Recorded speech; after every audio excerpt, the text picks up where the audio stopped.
Simula nga po mga idol nang umangat ang Phoenix Suns sa 10th seed sa West, pumabor nga sa kanila ang mga laro at resulta ng mga laban ng ibang mga teams kagaya ng pagkatalo ng top 9 na Sacramento Kings laban sa OKC Thunder. In fact, dahil nga sa pangyayaring ito, tabla na ang kanilang record, 35 wins, 37 losses. Ibig sabihin, kapag naipanalo ng Phoenix Suns ang napakahalagang game kontra sa Boston, sigurado nga pong aangat na sila sa top 9. Pero hindi rin naman yan pinakamataas na pwesto na pwede nilang makuha bago magtapos ang regular season. Ayon sa balita, kakayanin pa rin ng Phoenix Suns na umabot sa top 7 o top 8, sadyang kakailanganin lamang nila ditong maipanalo ang lahat ng mga natitirang laro laban sa mga legit na contender at umasa na matatalo ang mga teams na nasa itaas nila kagaya ng Los Angeles Clippers at Minnesota Timberwolves. Para nga sa inyong kalaman, 5.5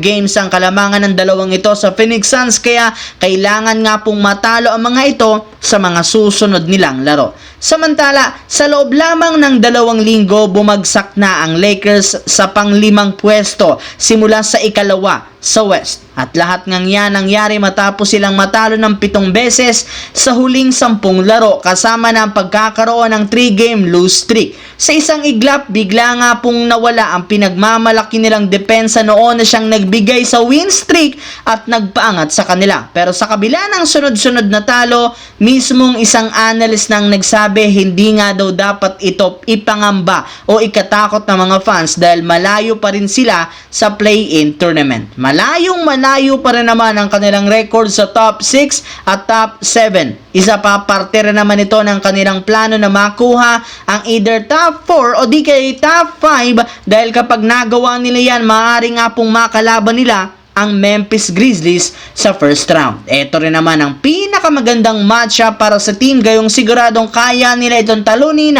sa isang 7-game series.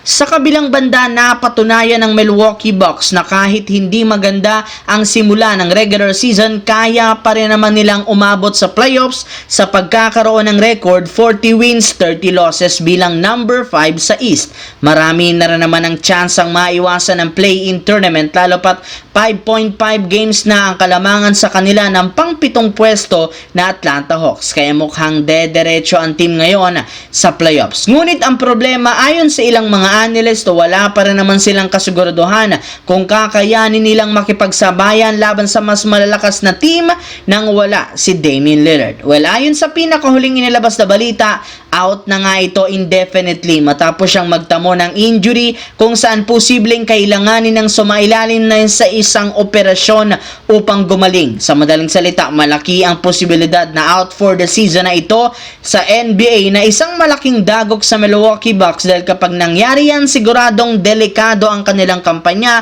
na magkampiyon ngayong taon.